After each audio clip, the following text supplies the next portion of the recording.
Hello students, welcome to our new lecture based on the topic polymers and chemistry in everyday life. NCERT में ये हमारे दो chapters हैं, polymer और chemistry in everyday life, और ये ऑर्गेनिक केमिस्ट्री में हमारे एंड के दो चैप्टर्स हैं. ओके, तो ऑर्गेनिक केमिस्ट्री अपना कंप्लीट हो चुका है और ये लास्ट के अपने को दो छोटे छोटे चैप्टर्स पढ़ने हैं जो कि आज के इस एक ही लेक्चर में ये दोनों ही चैप्टर्स कंप्लीट हो जाएंगे.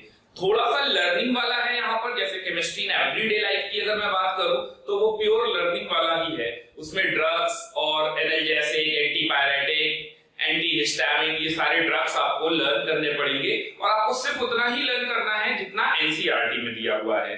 लेकिन थोड़ा बहुत यहाँ पर समझने वाला कॉन्सेप्चुअल है पॉलीमर चैप्टर, कि आखिर पॉलीमर कैसे बनते हैं, पॉलीमर का कंडेंसेशन कैसे होता है, पॉलीमर का मोनोमर क्या है. तो ये थोड़ा सा इंटरेस्टिंग भी है जिसको आप समझ भी सकते हैं. तो ये पूरी तरह से लर्न करने वाला नहीं है. आफ्टर ऑल फाइनली आपको एनसीईआरटी में जितने पॉलीमर दिए हैं या जितने मैं पढ़ा रहा हूं यहाँ पर, आपको उनके पॉलीमर के मोनोमर जरूर लर्न करने पड़ेंगे, लेकिन बाकी पॉलीमर में कुछ भी लर्न करने वाला नहीं है. But chemistry in everyday life learning वाला चैप्टर है और ये आपको एनसीईआरटी से और जितना मैं यहाँ पर आपको समझाऊंगा वो सारी चीजें आपको लर्न करनी पड़ेंगी. ओके, तो स्टार्ट करते हैं अपना आज का chapter, polymer and chemistry in everyday life. Okay, तो सबसे पहले पॉलीमर पे स्टार्ट करते हैं. तो पॉलीमर हेडिंग डाल देंगे आप, इंट्रोडक्शन. तो पॉलीमर आखिर होता क्या है, पॉलीमर आखिर है क्या? तो एक्चुअली ये पॉलीमर दो वर्ड से मिलकर बना हुआ है. एक तो पॉली और दूसरा है मर. मर का मतलब वो मर नहीं, तो पॉली का मतलब हो गया मैनी,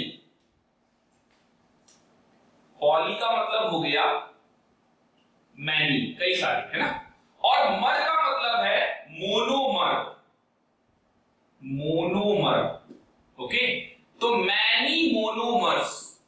पॉलीमर का मतलब एक ऐसा कंपाउंड जो कि कई सारे मोनोमर्स से मिलकर बना है.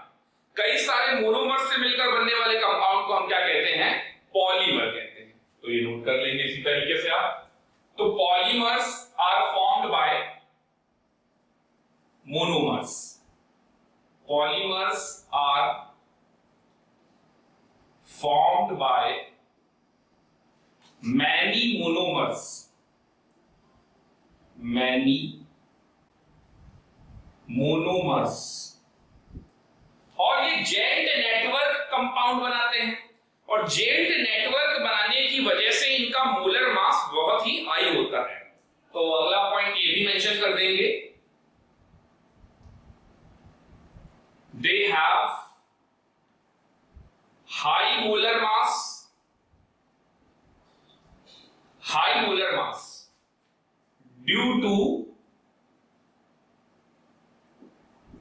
Giant network, due to giant network. Okay, बहुत बड़े बड़े नेटवर्किंग बनाने लगते हैं, इस वजह से इनका मोलर मास भी क्या होता है, बहुत ज्यादा आने लगता है. तो हाई मोलर मास होते हैं and they are formed by monomers. Okay, तो नेक्स्ट हेडिंग डाल देंगे, क्लासिफिकेशन ऑफ पॉलीमर्स. ओके, तो पॉलीमर कितने टाइप के होते हैं, कितने टाइप के होते हैं कुछ मालूम है आपको? तो पॉलीमर बहुत सारे टाइप के होते हैं. डिपेंड करता है कि आप ये क्लासिफिकेशन किस बेसिस पे करना चाहते हैं. जैसे पॉलीमर नेचुरल भी होते हैं, पॉलीमर सिंथेटिक भी होते हैं, पॉलीमर सेमी सिंथेटिक भी होते हैं, पॉलीमर लीनियर भी होते हैं, क्रॉस लिंक्ड भी होते हैं, पॉलीमर एडिशन भी होते हैं, पॉलीमर कंडेंसेशन भी होते हैं, पॉलीमर होमोपॉलीमर भी होते हैं, पॉलीमर कोपॉलीमर भी होते हैं. तो ये इतने सारे टाइप्स के, तो कौन कौन से टाइप बनेंगे? तो ऐसे तो बहुत सारे टाइप बनते जाएंगे. तो अपने को क्लासिफिकेशन करना है on the basis of following categories. Okay, तो क्लासिफिकेशन ऑफ पॉलीमर में सबसे पहला आता है क्लासिफिकेशन, सबसे पहला आता है classification on the basis of, classification on the basis of source. तो अब अपने को जानना है कि सोर्स के बेसिस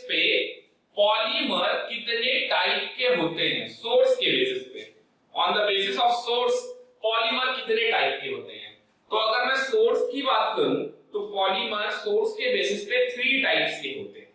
कौन कौन से? तो एक तो होता है नेचुरल पॉलीमर, नेचुरल पॉलीमर। एक होता है सेमी सिंथेटिक, सेमी सिंथेटिक, और लास्ट है सिंथेटिक। तो natural polymer, semi synthetic polymer and synthetic polymer. Okay,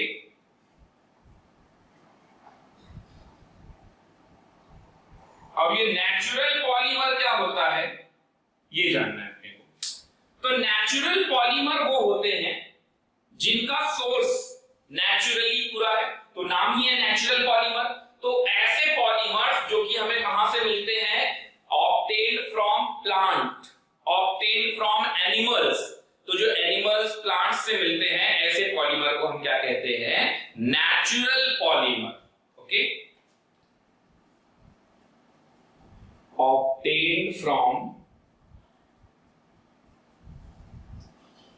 plants and animals। तो जो ऑब्टेन होता है हमें प्लांट और एनिमल से, उन्हें हम कहते हैं नेचुरल पॉलीमर। सिंथेटिक पॉलीमर क्या होता है? They are artificial man made polymer. तो ये भी लिख लेंगे, artificial man made polymer, man made polymer. Okay, semi synthetic क्या होता है? सिंथेटिक तो समझ में आ गया, नेचुरल भी समझ में आ गया, ये सेमी सिंथेटिक पॉलीमर क्या होता है? तो ऐसे पॉलीमर जिनका सोर्स तो नेचुरल हो लेकिन उन्हें तैयार किया जाए बाय आर्टिफिशियल टेक्निक्स। तो यहां लिख लेंगे source is natural but formed by some artificial techniques।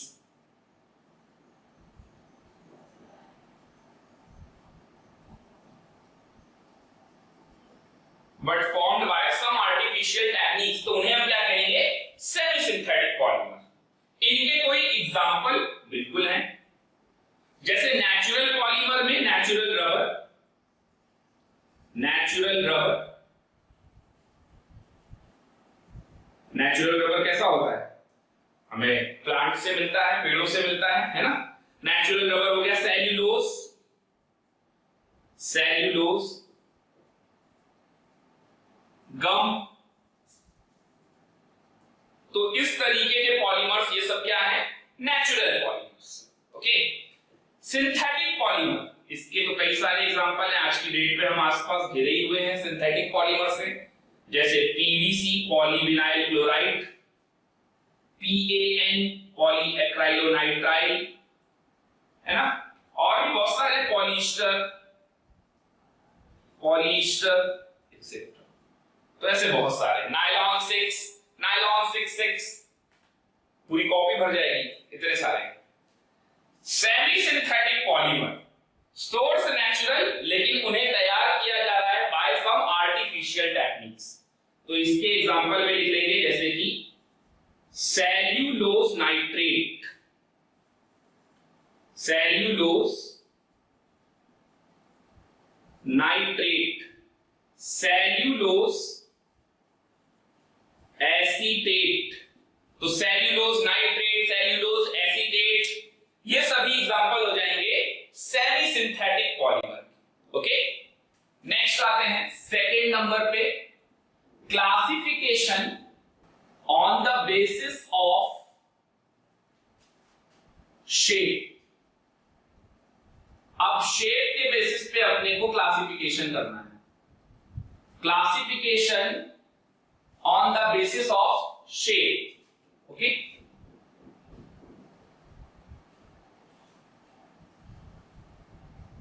Classification on the basis of shape. तो शेप के बेसिस पे पॉलीमर कितने टाइप के होते हैं? तो पॉलीमर 3 टाइप के होते हैं, लीनियर पॉलीमर,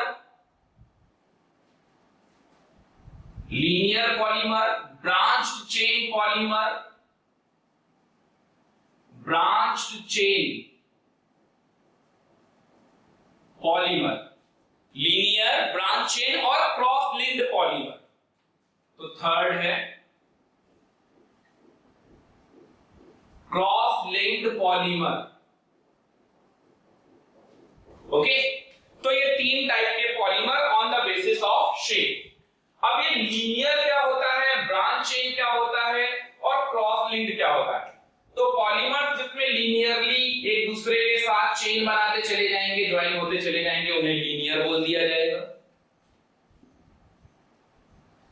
ब्रांच चेन का मतलब है जैसे ये पॉलीमर है, इसमें ब्रांचिंग भी है, साइड चेन से भी जुड़ते जा रहे हैं, तो इनको क्या बोल दिया जाएगा, ब्रांच्ड चेन। और क्रॉस लिंक्ड का मतलब है कि जो लीनियर पॉलीमर है उनमें ब्रांचिंग इस तरह से है, उनमें ब्रांचिंग इस तरह से है कि वो साथ में क्रॉस लिंक्ड भी बनाते चले जा रहे हैं। तो ये देखिए क्रॉस लिंक्ड बनता चला जा रहा है, इसलिए बोलते हैं क्रॉस लिंक्ड पॉलीमर।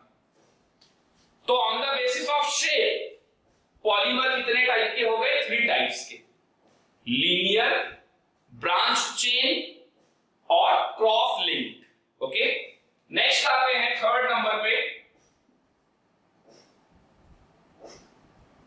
क्लासिफिकेशन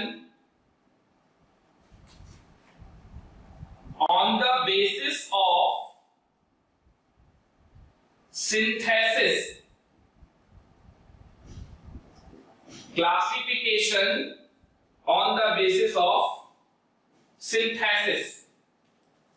तो पॉलीमर्स को जो सिंथेसाइज किया जाता है तो 2 टाइप के पॉलीमर होते हैं, या तो पॉलीमर हमारा एडिशन पॉलीमर होगा या फिर वो कंडेंसेशन पॉलीमर होगा, या तो एडिशन पॉलीमर होगा या फिर कंडेंसेशन पॉलीमर होगा। तो इसकी भी कैटेगरी बना देते हैं, 2 टाइप के पॉलीमर होंगे, एडिशन पॉलीमर और दूसरा है कंडेंसेशन पॉलीमर। अब इन दोनों में डिफरेंस क्या है? एडिशन पॉलीमर वो होते हैं जिनमें 2 या 2 से ज्यादा सेम या डिफरेंट मोनोमर आपस में लिंक करेंगे, आपस में ज्वाइन होंगे और वो एक सिंगल प्रोडक्ट बनाएंगे, सिंगल कंपाउंड बनाएंगे, और वो सिंगल प्रोडक्ट हमारा पॉलीमर होगा, बाय प्रोडक्ट नहीं होगा। ऐसे पॉलीमर को हम कहते हैं एडिशन पॉलीमर। और वो पॉलीमर जिनमें 2 या 2 से ज्यादा सेम या डिफरेंट मोनोमर्स आपस में लिंकअप होंगे, ज्वाइन होंगे और पॉलीमर बनाएंगे, और इसके साथ साथ कुछ lighter molecule as a by product बनाएंगे, जैसे वाटर हो गया, CO2 हो गया, मिथाइल अल्कोहल हो गया, अमोनिया हो गया। इस तरीके के बाय प्रोडक्ट्स भी जिसमें मिलने लग जाएं वो होता है कंडेंसेशन पॉलीमर। ओके, तो ये भी लिख लेंगे।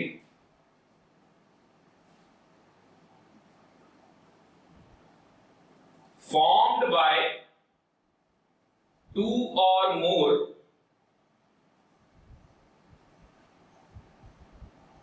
same or different monomer in which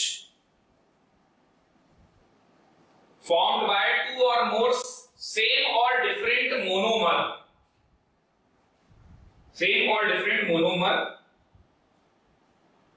in which no byproduct is formed,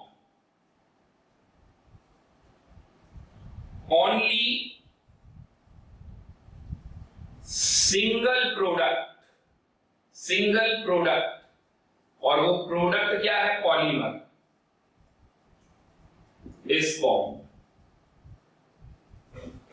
single product जिसे पॉलीमर कहते हैं इस फॉर्म, उसे बोला जाएगा हमारा एडिशन पॉलीमर। और कंडेंसेशन पॉलीमर क्या होगा, तो वो भी लिख लेते हैं कंडेंसेशन में। Formed by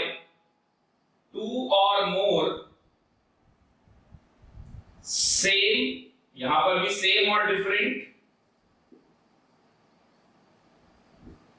monomer, same or different monomer, okay, in which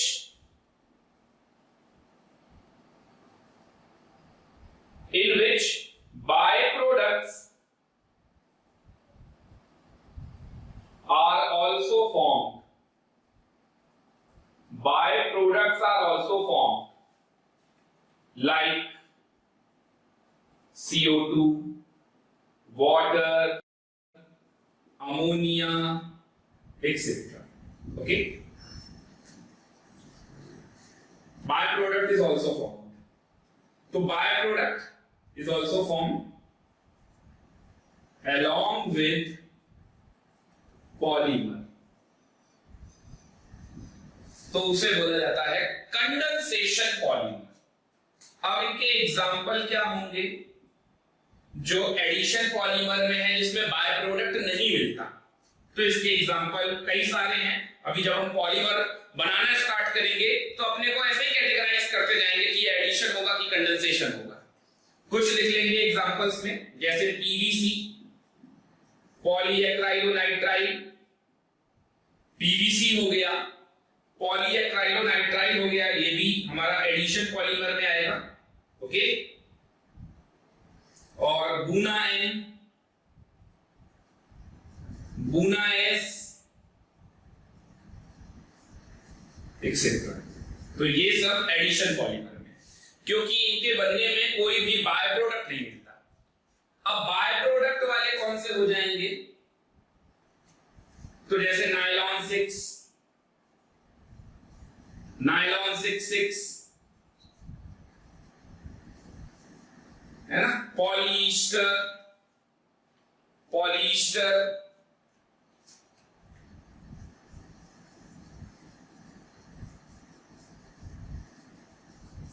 अभी के लिए इतना ही लिख लीजिए, अभी अपने को खूब सारे पॉलीमर पढ़ने हैं। तो ये हो गया addition polymer and condensation polymer, note कर लेंगे यहां तक। चलिए आगे देखते हैं। ये तो हो गया on the basis of synthesis. Okay, अब नेक्स्ट क्लासिफिकेशन है, तो वो भी नोट करते हैं। नोट कर लिया? तो नेक्स्ट चलते हैं, fourth number, classification on the basis of nature of monomer, nature of monomer, okay, classification on the basis of nature of monomer। तो मोनोमर के नेचर के बेसिस पे पॉलीमर दो टाइप के होते हैं। कौन कौन से? एक तो होता है होमोपॉलीमर और दूसरा होता है कोपॉलीमर। एक होता है होमोपॉलीमर और दूसरा होता है copolymer.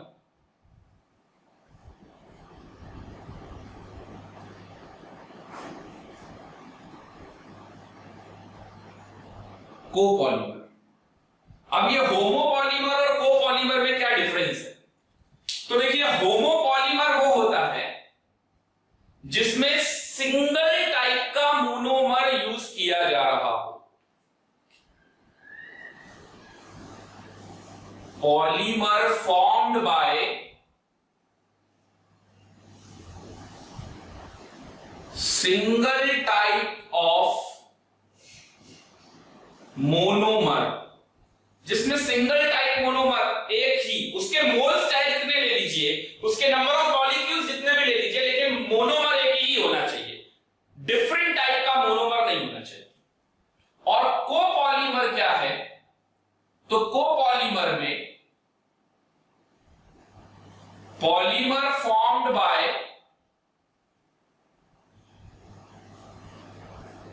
More than one type of monomer, जिसमें एक से ज्यादा टाइप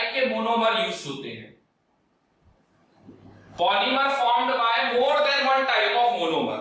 ओके, तो सिंगल टाइप ऑफ मोनोमर किसमें होता है, तो इसके एग्जांपल लिख लेंगे, पॉलीविनाइल क्लोराइड, टेफ्लॉन, पॉलीएक्राइलोनाइट्राइल। ओके, पॉलीएक्राइलोनाइट्राइल। इसी तरीके के एग्जांपल है नेचुरल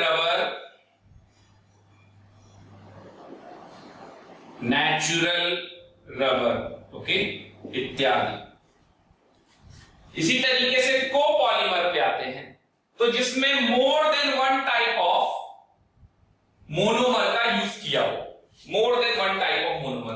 और देखिए होमोपॉलीमर में क्योंकि सिंगल टाइप का मोनोमर यूज करते हैं, तो जो पाई बॉन्ड होगा उसको तोड़कर हम चेन जोड़ देंगे लगातार। तो जितने भी होमोपॉलीमर हैं वो सब एडिशन की कैटेगरी में आते हैं, एडिशन के अंदर सभी होमोपॉलीमर आ जाएंगे।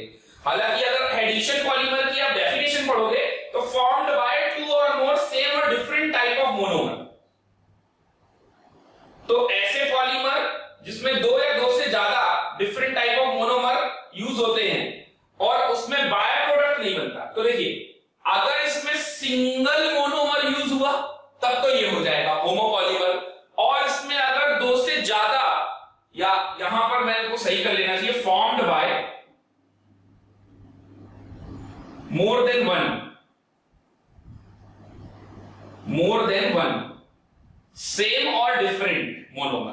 ओके, तो जिस अगर सिंगल मोनोमर हुआ तो होमोपॉलीमर में आ जाएगा, और अगर डिफरेंट टाइप ऑफ मोनोमर होंगे तो कोपॉलीमर में आ जाएगा। यानी एडिशन में होमो भी हो सकता है और को भी हो सकता है, लेकिन कंडेंसेशन में तो दो से ज्यादा ही आएंगे, डिफरेंट मोनोमर ही आएंगे, और तभी कंडेंसेशन होगा ही दो के बीच में। और जब ऐसा होगा तो बाय प्रोडक्ट जरूर रिलीज होगा, और बाय प्रोडक्ट जब रिलीज होगा तो वो किस में जाएगा, copolymer.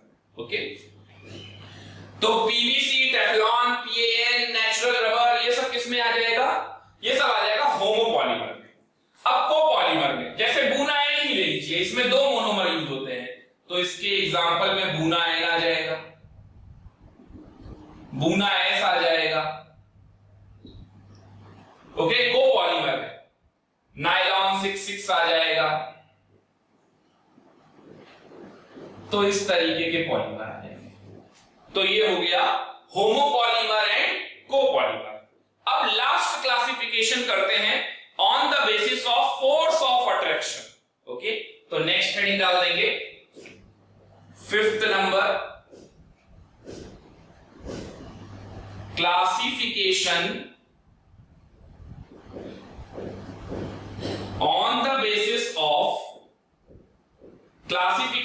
the basis of force of attraction। चलिए देखते हैं फोर्स ऑफ अट्रैक्शन के बेसिस पर पॉलीमर कितने टाइप के होते हैं। तो फोर्स ऑफ अट्रैक्शन के बेसिस पर पॉलीमर टोटल 4 टाइप के होते हैं, 4 टाइप्स। कौन कौन से, तो वो भी जान लेते हैं हम। 4 टाइप्स के पॉलीमर कौन कौन से, इलास्टोमर, फाइबर, थर्मोप्लास्टिक,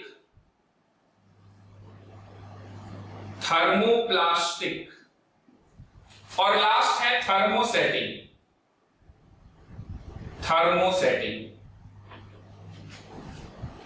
तो इलास्टोमर, फाइबर, थर्मोप्लास्टिक, थर्मोसेटिंग। अब इनको जरा डिटेल में समझ लेते हैं। तो इधर आपने नोट कर लिया होगा, तो इधर इरेज कर दे रहा हूं, ये बना लीजिए यहां तक। तो चलते हैं आगे।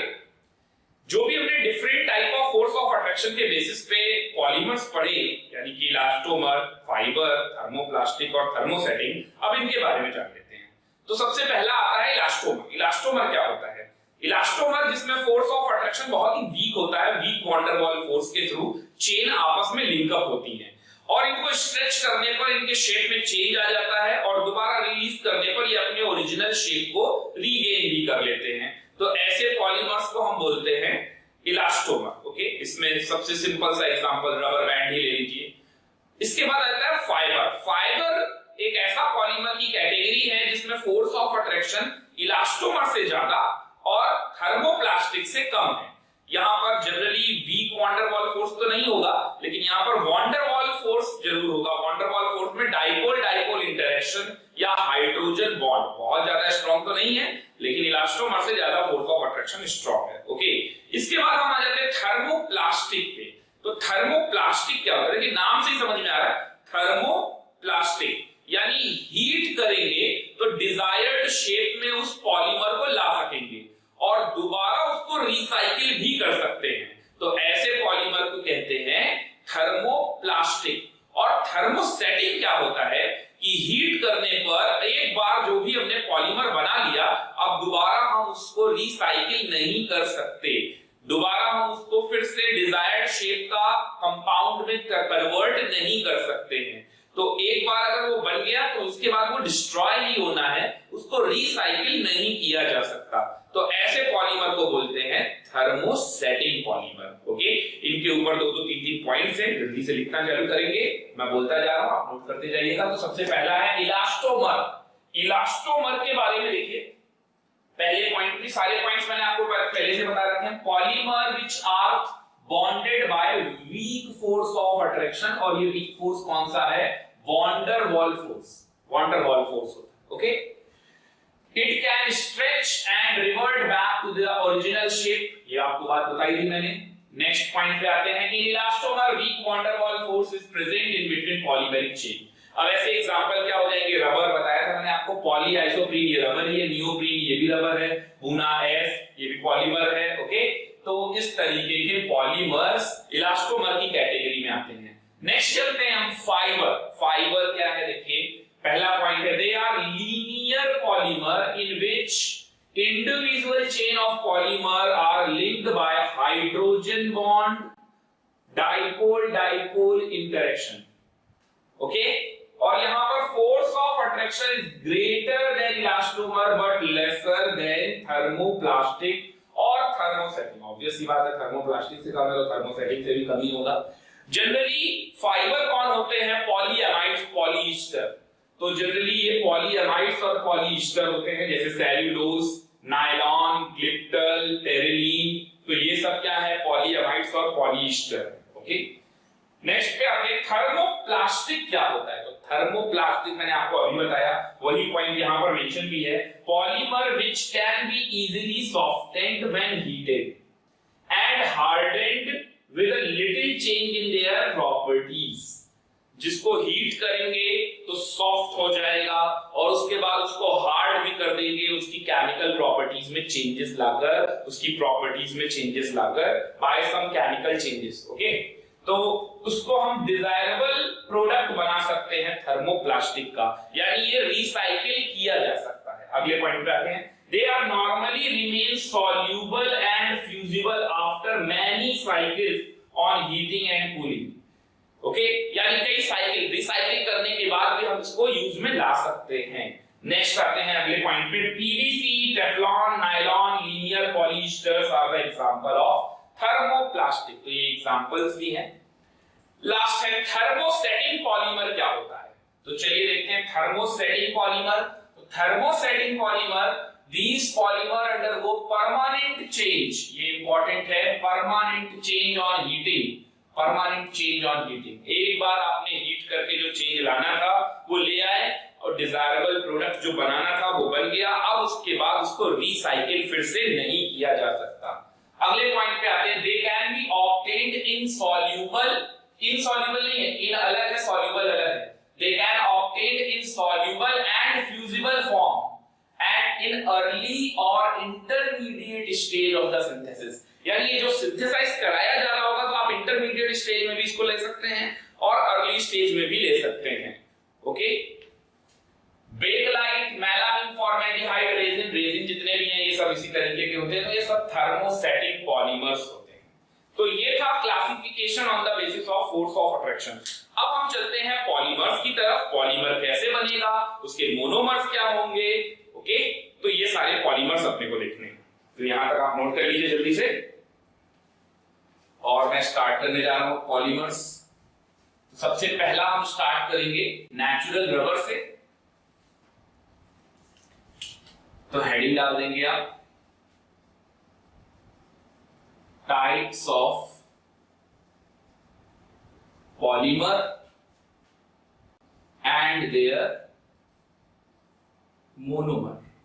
ओके, तो चलिए देखते हैं जो जो इंपॉर्टेंट पॉलीमर्स हैं उनको तो देख ही लिया जाए। तो जैसे पहला है, तो रबर का मोनोमर क्या होगा, है ना। तो इसको रबर ही लिखता हूं मैं।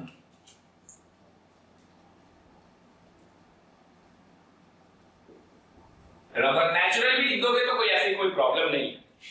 तो नेचुरल रबर और सिंथेटिक रबर, दो टाइप के रबर पढ़ने हैं। तो इसका मोनोमर क्या है, इसका मोनोमर है आइसोप्रीन। अब ये आइसोप्रीन कैसे बनता है, पहले आप बनाओ ब्यूटाडाइन, ये 1,3 ब्यूटाडाइन। अब यहां पर आप लगा दो CH3, इसको बोलते हैं आइसोप्रीन। Isoprene, okay. इस आइसोप्रीन का आपको क्या कराना है, पॉलीमराइजेशन। पॉलीमराइजेशन, कैटलिस्ट भी लेते हैं यहां पर। कैटलिस्ट क्या होगा, तो कैटलिस्ट होगा, नोट कर लेंगे। कैटलिस्ट है जिगलर नाटा कैटलिस्ट।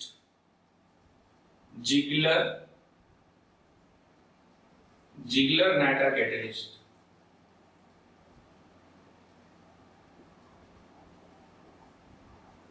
फॉर्मूला क्या होता है इसका, AlC2H5 whole thrice triethyl aluminium और साथ में टिटेनियम टेट्राक्लोराइड TiCl4। ठीक, तो AlC2H5 होल थ्राइस TiCl4, इसको बोलते हैं जिगलर नाटा कैटलिस्ट। तो ये कैटलिस्ट भी लेते हैं। अब इसका क्या होगा, पॉलीमराइजेशन। चलिए देखते हैं कैसे। पॉलीमराइजेशन के लिए एक्चुअल में ये वाला पाई बॉन्ड ब्रेक होगा और ये वाला भी पाई बॉन्ड ब्रेक होगा। अब जब ये दोनों पाई बॉन्ड ब्रेक होंगे तो इन दोनों कार्बन की वैलेंसी क्या हो जाएगी, फ्री। तो ये आपस में बॉन्ड बनाकर क्या कर लेंगे, सेटिस्फाइड। तो चलिए देखते हैं, ये तो बॉन्ड बना गए और इसकी वैलेंसी और इसकी वैलेंसी फ्री है, तो ये चेन के साथ जुड़ जाएगा, होल एंड। ये बन गया पॉली आइसोप्रीन। इसके एन मोल लेने पड़ेंगे आपको, पॉली आइसोप्रीन। अब जरा एक और इंपॉर्टेंट पॉइंट है, जरा उसको ध्यान से देखिए। ये जो पॉली आइसोप्रीन है, तो इसमें ये जो आप देख रहे हैं ना, कार्बन डबल बॉन्ड कार्बन, ये शो करेगा geometrical isomerism. Geometrical isomerism, GI show करेगा, क्योंकि ये ज्योमेट्रिकल सेंटर है। ये ग्रुप अलग है, ये ग्रुप मिथाइल है। यहां पर ये ग्रुप अलग है और यहां पर हाइड्रोजन होगा। ओके, तो ये ज्योमेट्रिकल आइसोमर शो करेगा। अब इसका जो सिस फॉर्म होगा, सिस फॉर्म, उसको क्या बोलते हैं, natural rubber. Natural rubber, okay. और जो इसका ट्रांसफॉर्म होता है, ट्रांसफॉर्म, उसको बोलते हैं गट्टा पर्चा। गट्टा पर्चा, ऐसे याद रखना है, ओके, गट्टा पर्चा। सिस और ट्रांस तो बना लोगे ना। ये वाला ग्रुप और ये वाला ग्रुप सेम है, अगर सेम साइड होंगे तो सिस फॉर्म, अगर अपोजिट साइड होंगे तो ट्रांसफॉर्म। ओके, नोट कर लीजिए। तो ये था पहला, ये नेचुरल रबर था और गट्टा पर्चा भी बन गया इससे, ट्रांसफॉर्म से रबर का हो गया। सेकंड आते हैं सिंथेटिक रबर। नेक्स्ट है नंबर 2, सिंथेटिक रबर। चलिए अब देखते हैं सिंथेटिक रबर कैसे बनाया जाता है। तो सिंथेटिक रबर कैसे बनेगा, इसका मोनोमर क्या है। यहां ये जो आइसोप्रीन आप देख रहे हैं, इसमें CH3 की जगह Cl लगा दीजिए। तो CH3 की जगह पर यहां पर Cl लगा देंगे, तो इसको बोलेंगे क्लोरोप्रीन। क्लोरोप्रीन, और ये क्लोरोप्रीन का आपको कराना है पॉलीमराइजेशन। Polymerisation, okay. तो इसका पॉलीमराइजेशन भी बिल्कुल उसी तरीके से होगा। तो ये बीच में आ जाएगा डबल बॉन्ड और फिर ये चेन जुड़ जाएगी, होल है। तो क्लोरोप्रीन, तो तो इसको बोलेंगे पॉलीक्लोरोप्रीन, पॉलीक्लोरोप्रीन। ओके, ये सिंथेटिक रबर पॉलीक्लोरोप्रीन। अब अगर आपको इसमें कैटेगरी देखनी है तो देखिए यहां पर मैंने एक ऐसा मोनोमर यूज किया, सिंगल टाइप का मोनोमर यूज किया। अगर मैंने यहां पर सिंगल टाइप का मोनोमर किया यूज तो इसको होमोपॉलीमर आप बोलोगे कि नहीं? और ये एडिशन है या कंडेंसेशन है? तो एडिशन है या कंडेंसेशन है, इसके लिए आप देखो बाय प्रोडक्ट कोई मिल रहा है क्या? नहीं, चेन जुड़ती जा रही है ना? तो आपको ये मेंशन भी करना रहेगा। तो ये कैसा पॉलीमर है? ये पॉलीमर है एडिशन पॉलीमर और ये होमोपॉलीमर है, होमोपॉलीमर। और एक बात और, जितने भी एडिशन पॉलीमर होते हैं उनको चेन ग्रोथ पॉलीमर भी कहते हैं। ये चेन ग्रो कर रही है ना, तो इसलिए इनको चेन ग्रोथ पॉलीमर भी कहते हैं। तो ये भी लिख लेंगे, चेन ग्रोथ पॉलीमर। ओके, तो ये सारा डेटा आपको लिखते जाना है। अब आपको कोशिश करनी है कि आप अपने आप लिखो। जैसे इसको देखो तो मोनोमर एक ही है तो होमोपॉलीमर है, बाय प्रोडक्ट बना नहीं बना तो एडिशन पॉलीमर है, और एडिशन में चेन ग्रो हो रही है तो चेन ग्रोथ है। जितने भी एडिशन होते हैं दे आर चेन ग्रोथ, और जितने भी कंडेंसेशन होते हैं they are step growth polymer. Okay, तो ये एडिशन है, एडिशन कह लो या चेन ग्रोथ कह लो, एक ही चीज है।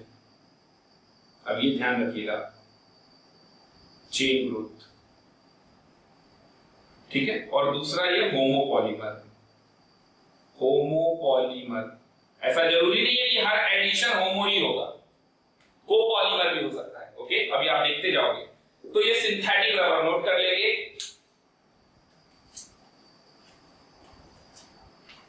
नेक्स्ट है third number, Buna N. Buna N. अब ये बूना एन का मोनोमर क्या होता है, चलिए देखते हैं। बूना एन में मोनोमर है ब्यूटाडाइईन, 1,3-ब्यूटाडाइईन। एक तो ये हो गया, और दूसरा एन का क्या मतलब है, तो ब्यूटाडाइईन एक ये होता है, और साथ में होता है एक्राइलोनाइट्राइल। तो एक्राइलोनाइट्राइल किसे कहते हैं? विनाइल साइनाइड को बोलते हैं एक्राइलोनाइट्राइल। विनाइल साइनाइड को बोलेंगे एक्राइलोनाइट्राइल। नोट करिए जल्दी से। तो ये हो गया हमारा ब्यूटाडाइईन, और इसको बोलते हैं एक्राइलोनाइट्राइल।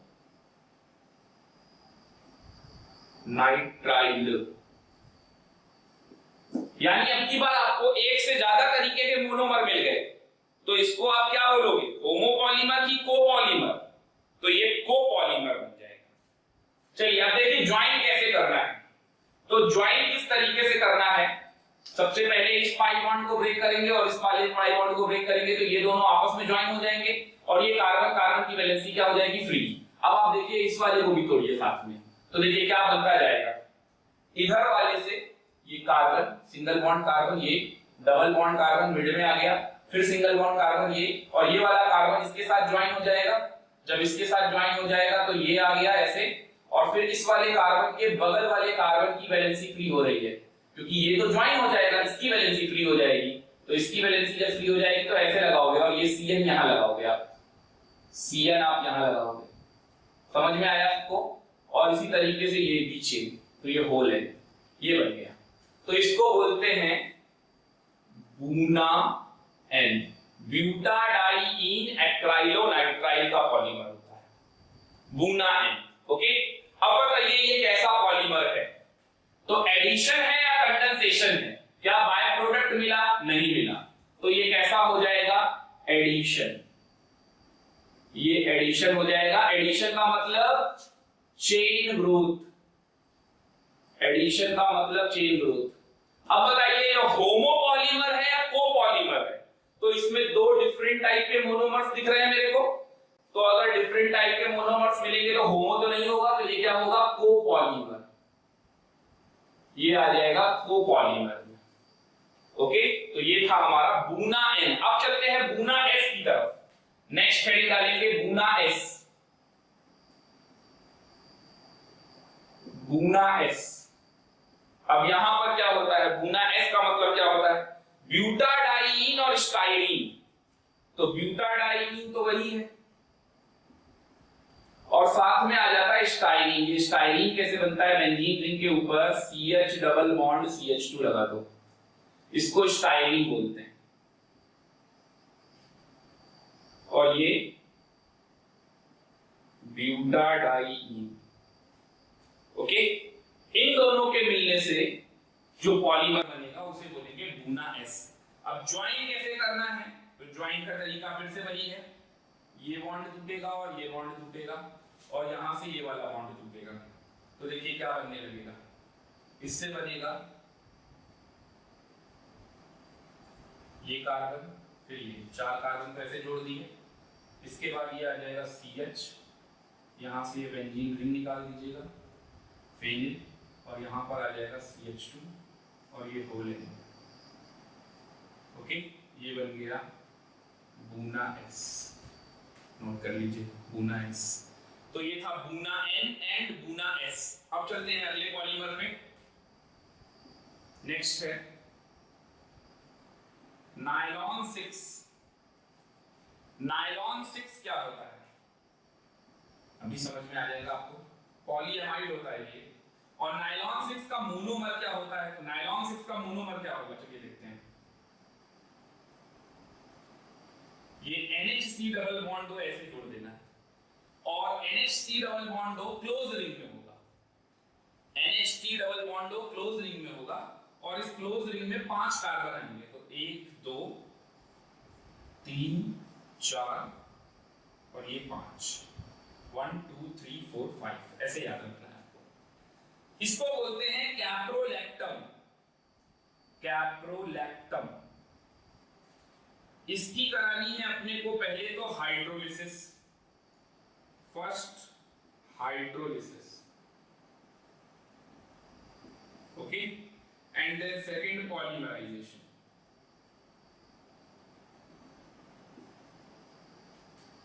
NHCO बॉन्ड को पेप्टाइड बॉन्ड बोलते हैं, लेकिन ये एमिनो एसिड्स में आता है पेप्टाइड बॉन्ड। ओके, ये याद रखिएगा, बायोमोलिक्यूल में काम आएगा। अभी अपने को ये NHCO बॉन्ड ही हाइड्रोलिसिस पे तोड़ देना है। तो हम NHCO बॉन्ड तोड़ेंगे हाइड्रोलिसिस करा के, तो इधर आ जाएगा OH और इधर आ जाएगा NH2। ओके, इधर NH2 आ जाएगा और इधर OH आ जाएगा, COH आ जाएगा। तो NH2 और C डबल OH इधर तरफ आ गया। तो अब ये आ गया C डबल OH, ये बन गया एक तरफ NH2, फिर CH2 whole 5 C double OH, ये बन गया। अब क्या होगा, इस वाले NH2 का H जाएगा तो यहां से एक वैलेंसी फ्री होगी और ये वाले C डबल OH का OH जाएगा तो यहां से एक वैलेंसी फ्री होगी और होल है। तो देखिए इसका H और उसका OH गया। तो जब इसके बाद ऐसी दूसरी चेन जुड़ेगी इस तरफ C डबल OH का OH और इसका H मिलकर क्या बनाएंगे, वाटर। तो साथ में वाटर भी मिलेगा, तो इसका मतलब मुझे बाय प्रोडक्ट भी मिला।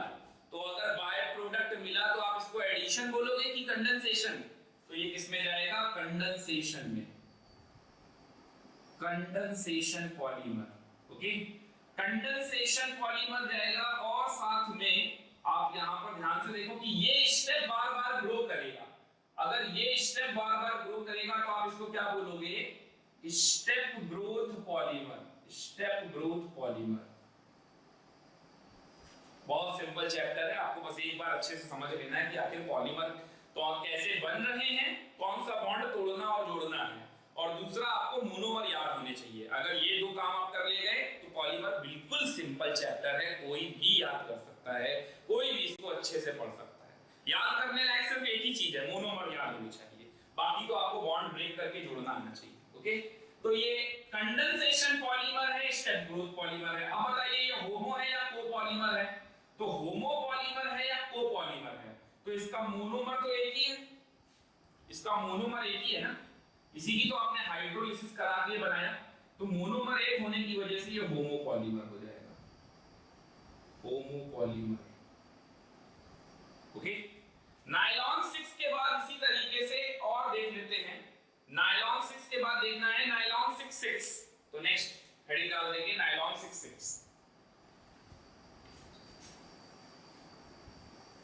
तो 6th नंबर पे आते हैं नायलॉन 6 का मतलब आपको समझ में आया? ये देखिए 5 और एक ये 6 कार्बन, 6 कार्बन की वजह से हम इसको क्या बोलते हैं? नायलॉन 6। और 6 का क्या मतलब है? तो वो अभी आपको इसके मोनोमर देखकर समझ में आ जाएगा। तो इसके मोनोमर कौन कौन से हैं? तो इसके मोनोमर हैं हेक्सामिथाइलिन डायमीन, तो CH2 NH2 CH2 whole 6 NH2, hexamethylene diamine, दो तरफ से NH2 है ना, और साथ में एडिपिक एसिड। तो ये एडिपिक एसिड कैसा होता है? COOH CH2 whole 4 COOH। इसका नाम है एडिपिक एसिड, और इसका नाम है हेक्सामिथाइलिन डायमीन। ओके, अब इन दोनों से बनाना है अपने को पॉलीमर। चलिए देखते हैं पॉलीमर क्या बनेगा। इन दोनों से पॉलीमर अगर आप बनाओगे तो देखो इसका H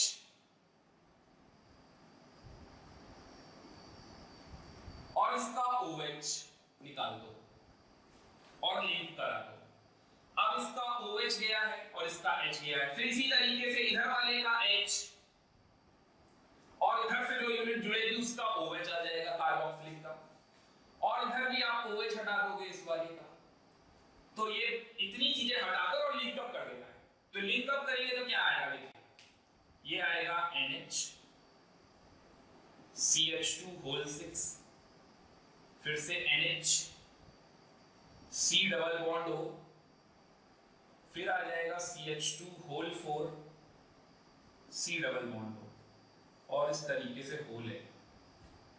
अब इसको 6 क्यों कहते हैं? तो एक 6 तो इस वजह से आ रहा है कार्बन की वजह से, और बाकी के 6 कार्बन कहां है? 4 और 2 6, तो इसलिए बोलते हैं नायलॉन 6 नायलॉन 6। ओके, और ये कैसा पॉलीमर होगा? तो यहां पर भी देखिए साथ में वाटर मिल रहा है आपको, और अगर वाटर मिल रहा है तो ये कैसा हो जाएगा? स्टेप ग्रोथ पॉलीमर यानी कंडेंसेशन पॉलीमर। तो लिख लीजिए condensation polymer, step growth polymer. Homo है या कोपॉलीमर है? दो डिफरेंट मोनोमर है, तो कैसा हो जाएगा? कोपॉलीमर। ओके, तो ये कोपॉलीमर है और कंडेंसेशन पॉलीमर है। चलिए अब आप अपने आप लिखते जाइएगा।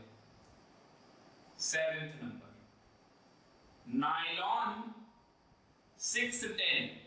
अब ये नायलॉन 610 क्या है? 6 समझ में आ रहा था, तो इसका मतलब ये एक बार 6 कार्बन मिलेंगे और एक बार 10 कार्बन मिलेंगे। तो 610 का क्या मतलब है ये चलिए जानते हैं। तो नायलॉन 610 का मतलब हो गया, एक जगह तो आपको क्या ले लेना है? यही ले लेना है हेक्सामिथाइलिन डायमीन, और दूसरी जगह यहां पर एसिड बदलेगा। तो देखिए NH2 CH2 होल 6 NH2, और इसके साथ साथ क्या आ जाएगा? इसके साथ साथ आ जाएगा COOH CH2, इसी में बढ़ा लीजिए तो 8 कर लीजिए, और इसको बोलते हैं सिबैसिक एसिड। सिबैसिक एसिड नाम अगर याद हो जाए तो अच्छी बात है, नहीं भी होगा तो भी ऐसा कुछ नहीं, नाम तो नहीं पूछा जा रहा है। हाँ ये जरूर है ऑप्शन में अगर आ जाएगा तब तो आप फंस जाओगे, थोड़ा बहुत तो पता ही होना चाहिए। तो आपसे अगर ऑप्शन में स्ट्रक्चर ना बनाए, अगर पूछ ले कि नायलॉन 6 किससे मिलकर बनता है, और एक ऑप्शन में ये दे दे और एक में ना दे, या दोनों दे दे और एक में मल्टी करेक्ट करके दे दे, तो आपको ये याद होना चाहिए फिर ऐसे। तो सिबैसिक एसिड, और दूसरा तो ये वही है हेक्सामिथाइलिन डायमीन। थोड़ा सा कोशिश कीजिए, लर्न हो जाता है तो अच्छी चीज है।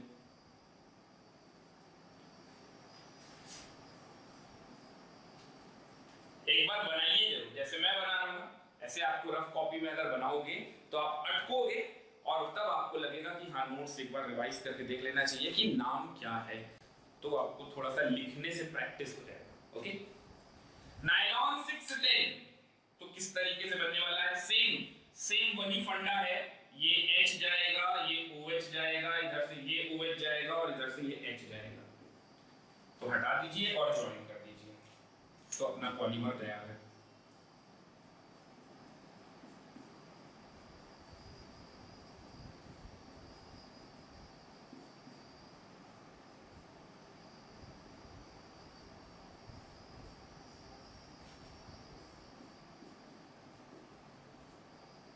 नायलॉन 610, ओके, तो नायलॉन 66 हो गया, नायलॉन 610 हो गया। नेक्स्ट आते हैं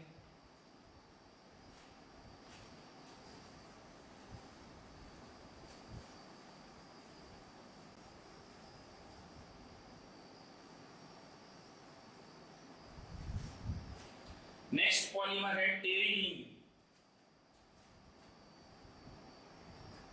टेरिलीन TERYLENE, टेरिलीन। इसको डेक्रॉन भी बोलते हैं, डेक्रॉन, और इसको पॉलीईस्टर भी बोलते हैं। टेरिलीन, डेक्रॉन या पॉलीईस्टर, ओके। तो क्या है टेरिलीन, डेक्रॉन और पॉलीईस्टर? तो इसके मोनोमर कौन कौन से यूज होते हैं? तो इसका एक मोनोमर तो है टेरेथैलिक एसिड। ये टेरेथैलिक एसिड क्या होता है? टेरेथैलिक एसिड, बेंजोइक एसिड के पैरा पोजीशन पे भी COOH लगा दीजिए, तो इसको बोलते हैं टेरेथैलिक एसिड। और साथ में लेंगे ग्लाइकॉल। ग्लाइकॉल, इसका नाम है टेरेथैलिक एसिड और इसका नाम है ग्लाइकॉल। और इनके पॉलीमराइजेशन से, एरो पे आप पॉलीमराइजेशन जरूर लिखा करो, ओके, मैंने नहीं लिखा है बट आप जरूर मेंशन कर देना। तो अगर इस ऐसे कराएंगे तो क्या होने वाला है, चलिए देखते हैं। अगर इस तरीके से होगा तो ये COOH और ये OH, तो ज्वाइन करना है अपने को। और कैसे ज्वाइन होगा तो देखिए, ये एक तरफ से ये H कार्बोक्सिलिक का जाएगा तो एक तरफ से ये OH जाएगा। अब एक तरफ H गया है तो दूसरी तरफ OH जाएगा, इसका OH गया है तो एक तरफ H जाएगा और इससे वाटर निकल आएगा, ओके। तो चलिए देखते हैं, बनाते हैं इसको।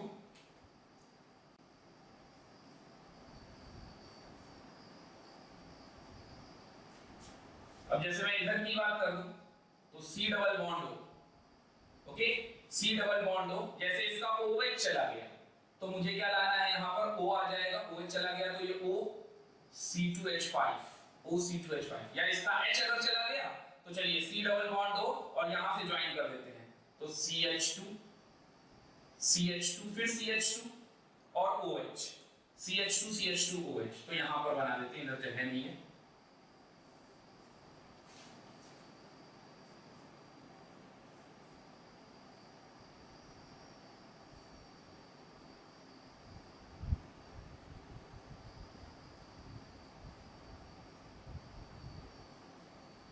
CH2 CH2 CH2 CH2 OH। अब इसका OH गया है तो ये O रहेगा और ऐसे जुड़ेगा, और इस तरफ से जोड़िए तो इधर से इसका H गया है तो अब इसका OH इधर से निकालिएगा, इधर से OH निकाल दीजिएगा तो ये ऐसे बन जाएगा, होल है।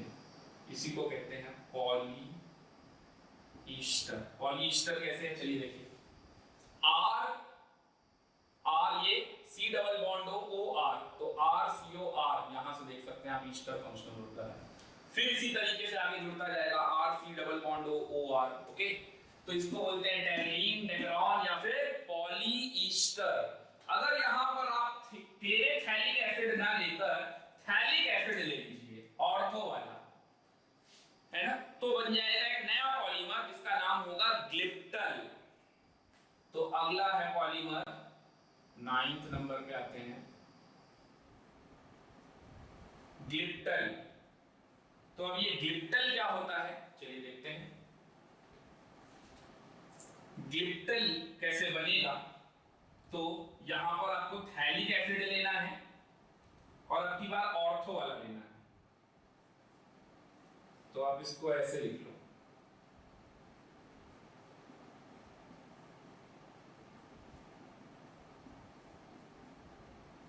ओके, इसको बोलेंगे थैलिक एसिड, और साथ में ग्लाइकॉल, साथ में ग्लाइकॉल, और इसका करा दो अब आप पॉलीमराइजेशन। तो जब आप इसका पॉलीमराइजेशन कराओगे तो देखो क्या बनेगा।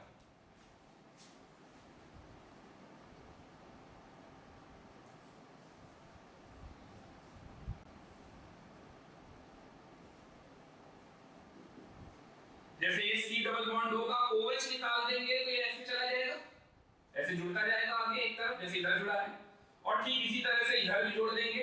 तो दूसरी तरफ का क्या जोड़ना है अपने को, दूसरी तरफ का C डबल बॉन्ड हो, H निकलेगा तो यहाँ से O जुड़ा होगा, ओके, एक तरफ का H निकलेगा तो इस वाले का OH, तो यहाँ क्या आ जाएगा CH2, CH2, फिर ये O, और इसका एक तरफ से आगे फिर ये निकल जाएगा जैसे इधर जुड़ा हुआ है। तो बिल्कुल ऐसे ही बना देना है, ओके। अब ये जो पॉलीमर बन गया अपना, इसको कैसे लिखना है, इसको होल N लगाना है मुझे। तो देखिए ये ऐसे पूरा आएगा होल N, तो इसको थोड़ा सा पीछे कर लीजिए ताकि ये साफ सुथरा दिखाई दे आपको।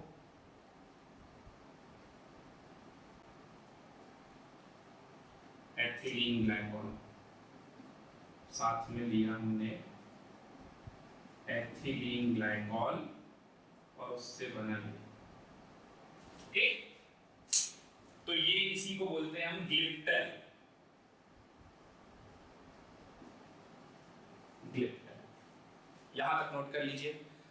कुछ एक दो और जगह छोटा वाला पॉलीमर बना देते हैं ना, चलिए कुछ छोटे छोटे पॉलीमर भी हो जाए। जैसे पीवीसी, बड़ा नाम चल रहा है आजकल पीवीसी। तो पीवीसी का फुल फॉर्म क्या होता है, पॉली विनाइल क्लोराइड। अब ये पॉलीविनाइल क्लोराइड का मोनोमर क्या होगा, इसका नाम खुद ही बता रहा है, विनाइल क्लोराइड। तो विनाइल क्लोराइड का फॉर्मूला क्या होता है, vinyl chloride carbon double bond carbon, और यहां लगा देना है Cl, तो ये CH2 डबल बॉन्ड CH, इसी को बोलते हैं विनाइल क्लोराइड, विनाइल क्लोराइड। अब इसका पॉलीमराइजेशन कराना है, तो अगर आपको इसका पॉलीमराइजेशन कराना है तो देखिए क्या होगा, फिर से आप ये वाला बॉन्ड तोड़ दीजिए, ये पाई बॉन्ड, और ये पाई बॉन्ड तोड़कर ज्वाइन कर दीजिए। क्या जोड़ना है आपको, CH2 CH Cl, और ये इस तरीके से, इसी को बोलते हैं PVC, polyvinyl chloride, okay, polyvinyl chloride. कैसा पॉलीमर है ये, तो ये पॉलीमर में मोनोमर एक है तो होमोपॉलीमर है, एडिशन है या कंडेंसेशन तो एडिशन है, तो ये एडिशन चेन ग्रोथ होमोपॉलीमर। अगर ये पूछा जाए ये क्या है, तो ये condensation step growth copolymer, okay. अगर ये वाला पूछा जाए तो ये भी कंडेंसेशन पॉलीमर है, वाटर निकलेगा ना, साथ में क्या निकल रहे हैं, ये सब वाटर मॉलिक्यूल भी तो निकल रहे हैं। तो ये कंडेंसेशन है, यानी कि ये स्टेप बार बार ग्रो करेगा, तो step growth polymer, condensation polymer, copolymer, क्योंकि दो डिफरेंट मोनोमर, ऐसे ही सबको लिखते जाइएगा। ये वाला भी देखिए, कंडेंसेशन स्टेप ग्रोथ, कंडेंसेशन होगा तो स्टेप ग्रोथ होगा, और साथ में कोपॉलीमर कब होगा, जब दो अलग अलग मोनोमर होंगे, तो इसको क्या बोलेंगे, कोपॉलीमर, ओके। पीवीसी नोट कर लीजिए यहां तक। चलिए नेक्स्ट देखते हैं 11th नंबर, पैन। अब ये पैन क्या होता है, poly acrylonitrile, poly acrylonitrile, poly acrylo nitrile.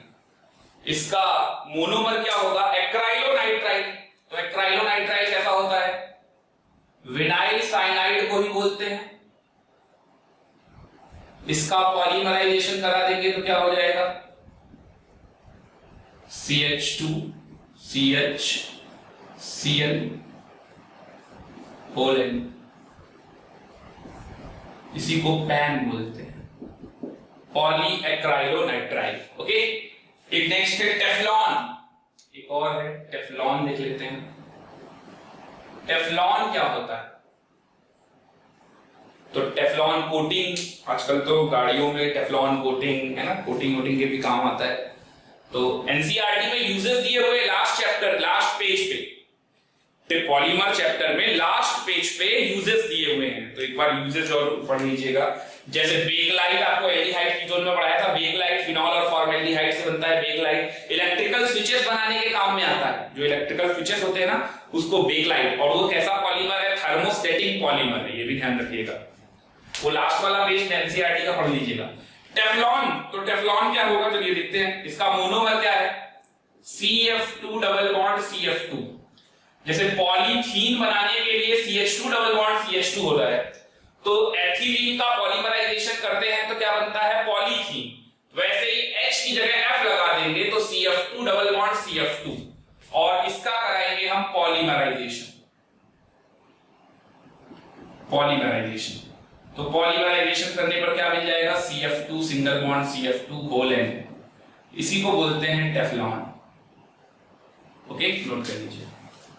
और इसको क्या बोलेंगे, इसका नाम सिंपल है, टेट्रा फ्लोरो एथीन।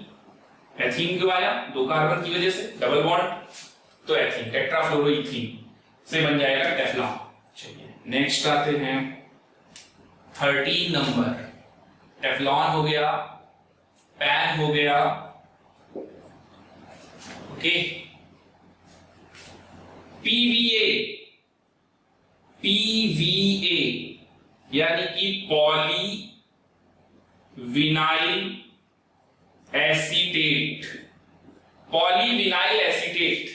तो विनाइल एसीटेट इसका क्या हो जाएगा, मोनोमर। बहुत सारे पॉलीमर तो ऐसे हैं जिनका फुल फॉर्म आप पढ़ोगे तो उसी में मोनोमर छुपा हुआ है। तो vinyl acetate CH2 double bond CH, अभी देखिए यहाँ पे CN लगाया है, अब आप यहाँ पर एसीटेट वाला ग्रुप लगा दो, तो एसीटेट वाला ग्रुप क्या होता है, OC double bond O CH3, इसको बोलते हैं एसीटेट, है ना। और इसका भी आप क्या कराओगे, पॉलीमराइजेशन, तो क्या बन जाएगा, CH2 CH, और यहां लग जाएगा OCO CH3 होल N, इसको क्या बोलेंगे, PVA, polyvinyl acetate. Okay. 14 PMMA, बहुत हो गए पॉलीमर, बस इतने ही खत्म करते हैं।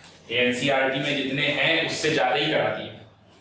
PMMA ये क्या होता है, पॉलीमिथाइल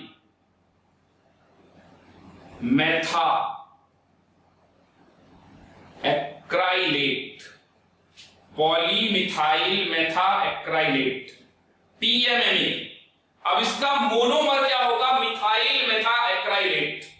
मिथाइल मेथा एक्राइलेट कैसा होता है, इसी में थोड़ा सा चेंज कर देंगे, C डबल बॉन्ड हो OCH3 हो जाएगा, तो CH2 डबल बॉन्ड CH, और ये C से जोड़ दीजिए, C डबल बॉन्ड हो OCH3, इसको बोलेंगे मिथाइल मेथा एक्राइलेट। ओके, और इसका पॉलीमराइजेशन करा दीजिए, तो क्या बन जाएगा, CH2 सिंगल बॉन्ड CH, और यहां क्या आ जाएगा, तो ये आ जाएगा C double bond OCH3 whole and, इसी को बोलते हैं PMMA, पॉलीमिथाइल मेथा एक्राइलेट।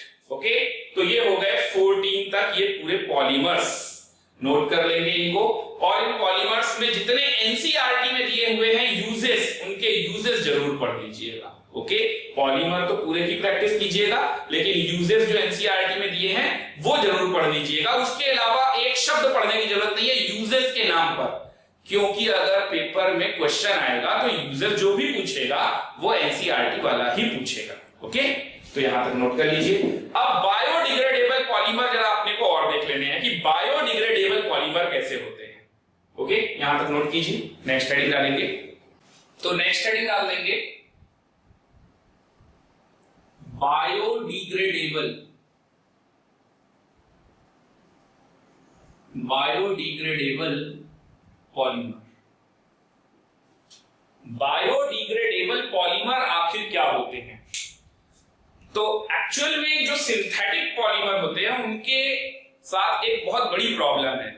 वो पॉलीमर्स का कुछ भी अगर हम यूज करेंगे तो उसको यूज करने के बाद अगर हम उसको फेंक देंगे तो वो उतनी लैंड को कई सालों बाद बैरन कर देगा, बंजर बना देगा, क्योंकि वो सिंथेटिक पॉलीमर है और इस तरीके के पॉलीमर लैंड को बैरन बना देंगे तो सॉइल की फर्टिलिटी को खराब कर देते हैं। तो बायोडिग्रेडेबल पॉलीमर कैसा होना चाहिए? तो बायोडिग्रेडेबल पॉलीमर हमें चाहिए तो वो पॉलीमर क्या करेगा, लैंड को बैरन नहीं करेगा, एक्चुअल में वो गल जाएगा। जैसे आपने देखा होगा जूट, तो जूट क्यों गवर्नमेंट इतना प्रमोट करती है, प्लास्टिक को क्यों अवॉइड करती है? प्लास्टिक का पॉलीथीन आप लीजिए और उसको क्या कर दीजिए, फेंक दीजिए, अब उसके ऊपर मिट्टी की लेयर बनती चली जाएगी तो कुछ सालों बाद उतनी लैंड को वो क्या कर देगा, बैरन कर देगा, बर्बाद कर देगा। और वैसे भी प्लास्टिक हमारे लिए बहुत हार्मफुल है, कैंसर हो सकता है उसकी वजह से, तो इसलिए गवर्नमेंट इन सब चीजों को बैन करती है।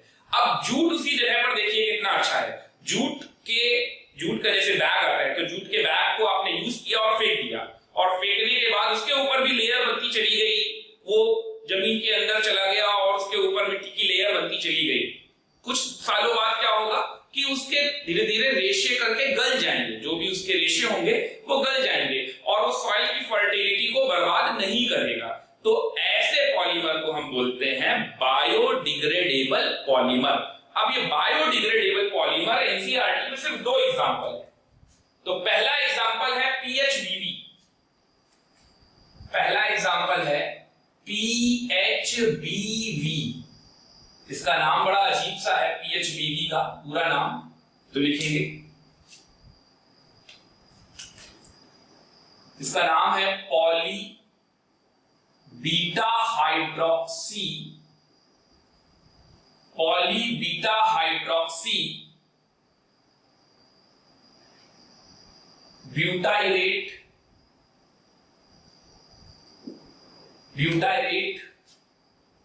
को बीटा हाइड्रोक्सी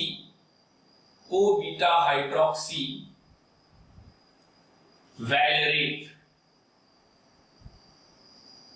ये नाम है पूरा, पॉली बीटा हाइड्रोक्सी ब्यूटाइरेट को बीटा हाइड्रोक्सी वैलेरेट, नोट कर लेंगे। और इसका मोनोमर क्या होता है? तो इसका मोनोमर होता है, एक तो इसका मोनोमर है 3 हाइड्रोक्सी ब्यूटेनोइक एसिड, 1 2 3 पे OH लगा दीजिए, 3 हाइड्रोक्सी ब्यूटेनोइक एसिड, और दूसरा मोनोमर है इसका 3 hydroxy pentanoic acid, 3 hydroxy pentanoic acid. अब चलिए इससे बनाते हैं पॉलीमर और देखते हैं कैसे बनेगा पॉलीमर। ओके, तो पॉलीमराइजेशन अपने को कराना है। अब देखिए क्या होगा, इधर से ये H निकलेगा, तो इधर वाले से ये OH निकलेगा और ये ज्वाइन होगा। अब ये COOH को ज्वाइन करेंगे किससे, इसके H से, COOH के H से नहीं, ये OH से कार्बोक्सिलिक से एल्कोहलिक ग्रुप जुड़ेगा, तो OH गया तो ये H जाएगा फिर से, और इसका क्या जाएगा, OH जाएगा, तो ये H और OH मिलके वाटर बना देंगे। ओके, तो चलिए स्टार्ट करते हैं, ज्वाइन करना स्टार्ट करते हैं। तो ज्वाइन करेंगे तो क्या बनेगा, देखिए इधर ये लाना है अपने को O, तो इस कार्बन का क्या होगा, इस कार्बन को यहां बना लीजिए इस तरफ ऐसे करके, और फिर ये C डबल बॉन्ड O। अब इस C डबल बॉन्ड O को आपको इससे जोड़ना है O, अब इससे जोड़ देंगे तो इसका क्या होगा, इस वाले कार्बन से यहां इथाइल लगा दीजिएगा, फिर इस वाले कार्बन से ये C डबल बॉन्ड O और ये OH निकल गया, दूसरे मूल से इधर जुड़ जाएगा, ऐसे ही किसी दूसरे मूल से इधर से भी जुड़ रहा होगा, है ना, तो ये चेन बनती चली जाएगी, तो इसी को बोलते हैं PHBV, poly beta hydroxy butyrate को बीटा हाइड्रोक्सी वैलेरेट, और ये एक बायोडिग्रेडेबल पॉलीमर। चलिए नेक्स्ट आते हैं अगले पॉलीमर की तरफ। अगला पॉलीमर जो बनेगा वो बनेगा ग्लाइसिन से, ग्लाइसिन और कैप्रोइक एसिड से बनता है। तो ग्लाइसिन और कैप्रोइक एसिड से बनने वाला पॉलीमर, तो चलिए देखते हैं ग्लाइसिन क्या होता है, CH2 NH2 COOH, इसको ऐसे बना लीजिए NH2 CH2 COOH, इसको बोलते हैं ग्लाइसिन, और साथ में कैप्रोइक एसिड, तो कैप्रोइक एसिड यानी कि NH2 CH2 होल 5 COOH, इसको बोलते हैं कैप्रोइक एसिड। इससे बनाना है अपने को पॉलीमर, कैप्रोइक एसिड। ओके, चलिए देखते हैं कैसे बनता है ये पॉलीमर। तो अभी भी आपको वही काम करना है। देखिए, इस NH2 का H निकाल दीजिए और इसका OH, और ठीक इधर से यहां पर भी ये H निकाल दीजिए और इसका OH और जोड़ दीजिए। ओके, तो ये बन जाएगा NHCO बॉन्ड आ जाएगा। तो देखिए क्या बनेगा, ये बन जाएगा NHCH2 C डबल बॉन्ड हो, ये NHCH2 whole 5 C double bond हो और ये होल N। ओके, तो ये ग्लाइसिन और कैप्रोइक एसिड का पॉलीमर, नोट कर लेंगे इसको भी। ग्लाइसिन और कैप्रोइक एसिड का पॉलीमर है ये। और देखिए इस वाले में ये 2 कार्बन दिख रहे हैं और इस वाले में ये 6 कार्बन दिख रहे हैं। तो आप इसको बोल सकते हो नायलॉन 2,6, नायलॉन 2 नायलॉन 6 अलग अलग है, तो नायलॉन 2 नायलॉन 6 ये पॉलीमर हो गया। ओके, हेडिंग भी आप यही डाल दीजिएगा, नायलॉन 2 नायलॉन 6, कॉमन ही लगाना, नायलॉन 2 नायलॉन 6। ओके, 2 और 6 समझ में आया ना। 2 किसकी वजह से है, 2 कार्बन इनकी वजह से, और 6 किसकी वजह से है, ये 6 कार्बन इनकी वजह से। नायलॉन 2 नायलॉन 6 और PHBB ये दोनों हैं बायोडिग्रेडेबल पॉलीमर। और अब आपको सिर्फ लर्न करना रह गया NCERT में पॉलीमर वाले चैप्टर में लास्ट पेज पे chart for the uses of polymer. Okay, और इसी के साथ हमारा ये पॉलीमर फिनिश होता है। बट अभी अपने को कंटिन्यू करना है for chemistry in everyday life. Okay, तो यहां तक नोट कर लीजिए। तो चलते हैं हम अपने अगले चैप्टर पे, chemistry in everyday life. Okay, बहुत छोटा सा चैप्टर है केमिस्ट्री इन एवरीडे लाइफ और प्योरली थ्योरेटिकल चैप्टर है ये केमिस्ट्री इन एवरीडे लाइफ। और एक बात मैं आपको और बताना चाहूंगा कि केमिस्ट्री इन एवरीडे लाइफ एक ऐसा चैप्टर है जिससे क्वेश्चन आता ही है। तो ये सिर्फ प्रमोट करने के लिए, ताकि हम अवेयर रहें ड्रग्स के बारे में, केमिस्ट्री इन एवरीडे लाइफ में जुड़ी जो भी चीजें हैं, जो भी टॉपिक्स हैं, इसमें मेनली ड्रग्स के बारे में पूछा जाता है। ओके, तो और आर्टिफिशियल स्वीटनिंग एजेंट के बारे में पूछा जाता है। तो ड्रग्स और आर्टिफिशियल स्वीटनिंग एजेंट से रिलेटेड एक क्वेश्चन तो बनता ही है। तो जैसे जेईई मेन में ये एक क्वेश्चन दे सकते हैं, एडवांस में आने के चांसेस बहुत कम है, नीट में 1 से 2 क्वेश्चन आ सकते हैं और बोर्ड लेवल में भी 1 से 2 क्वेश्चन आ सकते हैं। तो ये सिर्फ इसीलिए चैप्टर ऐड किया गया है ताकि हम थोड़ा सा केमिस्ट्री इन एवरीडे लाइफ को लेकर, हमारे एवरीडे लाइफ में जो केमिकल सब्सटेंसेस का हम यूज करते हैं, मेनली वो ड्रग्स में यूज करते हैं, उसके लिए हम थोड़ा अवेयर हैं। ओके, तो अब इसमें मेन इंपॉर्टेंट पार्ट क्या है जो अपने को पढ़ना है, और ज्यादा चीजें नहीं पढ़नी है। एनसीईआरटी से बाहर तो कुछ आ ही नहीं सकता, क्योंकि एनसीईआरटी में ही बहुत कुछ दे रखा है। तो आपको एक चीज तो ये है कि जो एरिया बाउंड कर दिया गया है वो है कि आपको एनसीईआरटी के अंदर रह के ही पढ़ना है, उसके बाहर तो कुछ झांकना भी नहीं है। ओके, अब एनसीईआरटी में जितने एग्जांपल्स दिए गए हैं पर्टिकुलर ड्रग्स के, सिर्फ आपको वो पढ़ लेने हैं, वो अच्छे से पढ़ लेने हैं। ओके, और उससे भी ज्यादा जो इंपॉर्टेंट है वो मैं यहाँ आपको थोड़ा सा बता दे रहा हूँ कि किस तरीके से आखिर इन ड्रग्स की हम स्टडी करते हैं, कैसे पढ़ना है अपने को। ओके, तो आप इसको इसी तरीके से नोट्स भी बना लीजिएगा जैसे जैसे मैं आपको बताता जा रहा हूँ। ओके, तो स्टार्ट करते हैं अपना chapter chemistry in everyday life. और केमिस्ट्री इन एवरीडे लाइफ में जैसे आपने सबसे पहला टॉपिक होता है इसमें कीमोथेरेपी क्या होता है। तो कीमोथेरेपी एक बिल्कुल जनरल सा वर्ड है। कीमोथेरेपी का मतलब क्या है, किसी भी डिजीज में जब हम केमिकल सब्सटेंसेस का यूज करते हैं, तो केमिकल सब्सटेंसेस का यूज करते हैं तो क्योर फ्रॉम डिसीजेस, तो इसी को क्या बोला जाता है, इसी को बोलते हैं कीमोथेरेपी। ओके, अब थेरेप्टिक एक्शंस कौन कौन से होते हैं ड्रग्स के, तो वो अब जान लेते हैं। तो हेडिंग डाल देंगे आप, therapeutic action of different classes of drugs. Okay, drugs के भी कई सारे क्लासेस हैं, और ड्रग्स का मतलब ये नहीं होता वो ड्रग्स वो वाला, तो उसका मतलब तो ड्रग्स होता ही है। ड्रग्स मेडिसिन को भी हम ड्रग्स ही कहेंगे। ओके, तो मेडिसिन या केमिकल सब्सटेंस जो हम इनहेल कर रहे हैं वो भी हमारे लिए क्या है, ड्रग्स है। ओके, तो हेडिंग डाल देंगे therapeutic action of different classes of drugs. तो therapeutic action of different classes of drugs में सबसे पहला पॉइंट आता है एंटीपायरेटिक ड्रग क्या होता है। इसी तरीके से antipyretic, anti malarial, analgesic, antibiotic, आपको यही सब लर्न करने की इनके एग्जांपल क्या है, बस यही पूछा जाएगा और कुछ नहीं पूछा जाएगा। तो सबसे पहला है एंटीपायरेटिक ड्रग्स क्या होते हैं।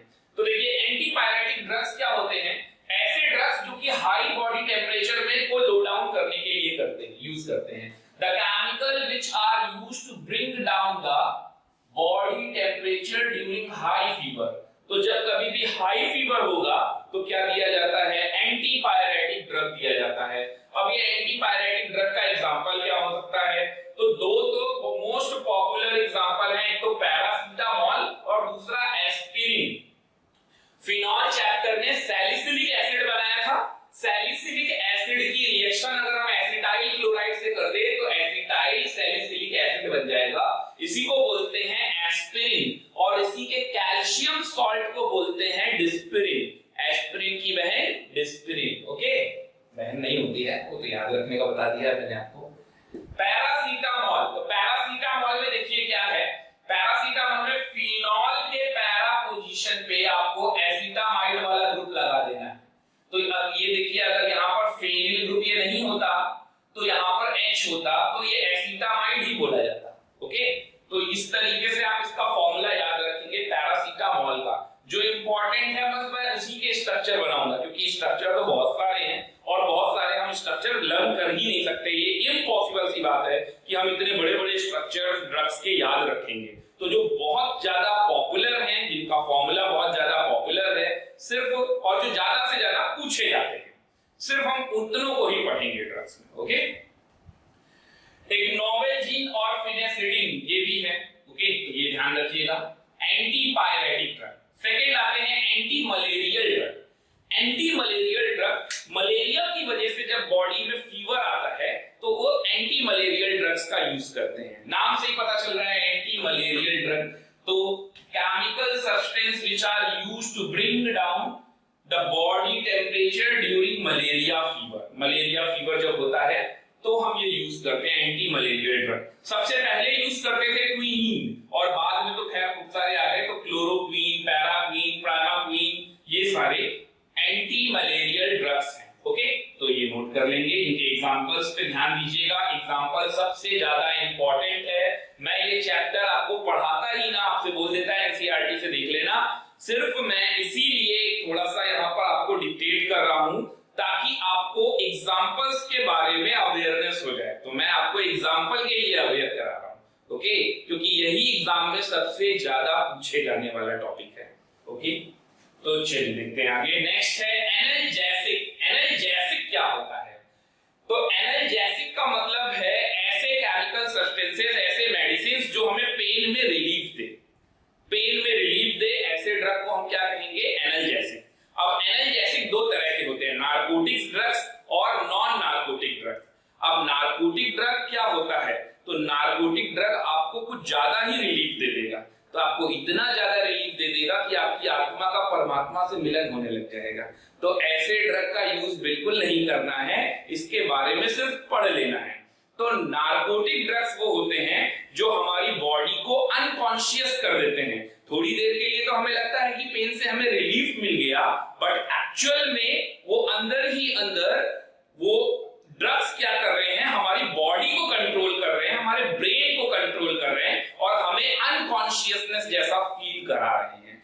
थोड़ी देर के लिए हमें लगता है कि अच्छा हो गया हमारे लिए, हमारा जो पेन था वो रिलीफ, पेन से हमें रिलीफ मिल गया, बट एक्चुअल में ऐसे ड्रग एडिक्टिव होते हैं और बहुत ज्यादा हाईली एडिक्टिव होते हैं।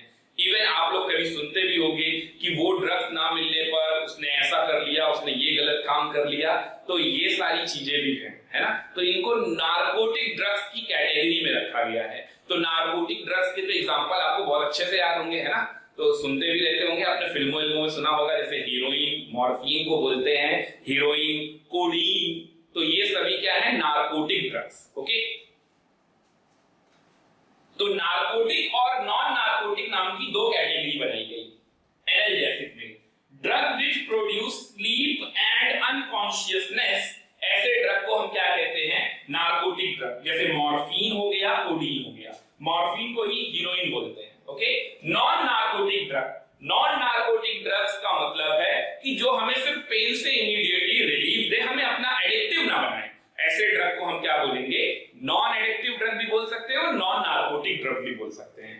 तो they are quite effective and give immediate relief from pain, यहां तक नोट कर लेंगे। और इसमें एग्जांपल्स ये वाले भी चल जाएंगे, एंटीपायरेटिक वाले भी चल जाएंगे, जैसे कि एस्पिरिन, नोवेल्जीन, फिनेसिटिन, ये सभी एग्जांपल भी काम आएंगे। ओके, इसके साथ साथ जो मोस्ट इंपॉर्टेंट नॉन नार्कोटिक में ड्रग है ब्रूफेन, ब्रूफेन को आइब्रूफेन भी बोलते हैं, और ब्यूटेजोलिडीन, ब्यूटेजोलिडीन। ओके, तो ये नाम आप नोट कर लेंगे इत्यादि यहां तक। ओके, तो यहां तक नोट कर लेंगे नोवेल्जीन। ओके, तो ये ऊपर वाले तो सेम आ गए, एस्पिरिन, नोवेल्जीन एंड फिनेसिटिन, और साथ में आपको दो नाम और ध्यान रखने हैं, ब्रूफेन और ब्यूटेजोलिडीन। ओके, चलते हैं नेक्स्ट फोर्थ नंबर पे। फोर्थ नंबर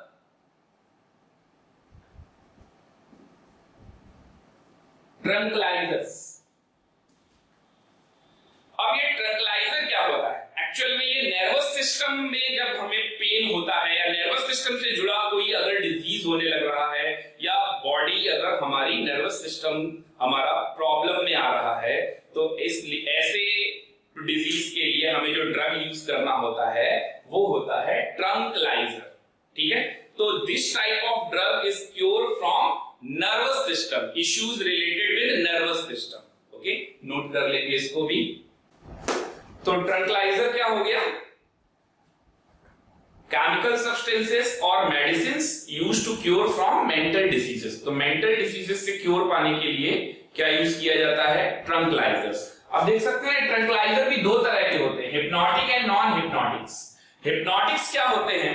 तो हिप्नोटिक्स ट्रंक्लाइजर क्या करते हैं? हमारे मेंटल टेंशन को रिड्यूस करते हैं, एंजाइटी को रिड्यूस करते हैं, and they also induce sleep, hypnotize कर देना, है ना।